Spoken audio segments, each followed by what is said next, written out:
को उभारने का रास्ता क्या है? गहरे संस्कारों को उभारने के दो रास्ते हैं। एक तो हम कर्म कांड के रास्ते के द्वारा उभारें, एक हम ध्यान के रास्ते के द्वारा अपने आप उभरने दें। जो अपने आप उभरेंगे उसमें तकलीफ नहीं होगी, कम होगी। और जो हम किसी की मदद लेके, जैसे मान लो उपवास के द्वारा हम विकारों को उभार देते हैं, तो उसमें कई बार तकलीफ हो सकती है। और जब हम ध्यान पे बैठ गए तो प्रकृति हमारे उतने ही विकारों को उभारती है जितने हम सहन कर सकते हैं।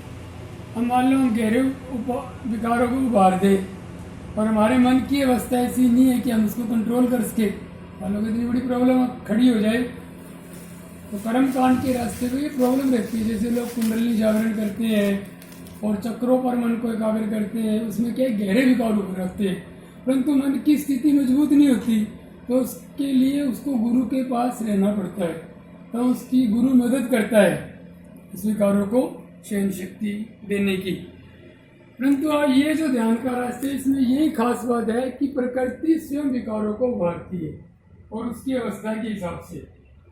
आज उसकी क्या स्टेज है, हम कितने दुख को सहन कर सकते हैं, कितने विकार निकलने को सहन कर सकते हैं, प्रकृति हमारे उतने ही विकारों को उभारती है। इसीलिए डॉक्टर शंभुनाथ जी कहा करते थे कि जो हमारे इच्छाएं उभरी हुई है इस टाइम, वो इच्छाएं पहले पूरी होती है।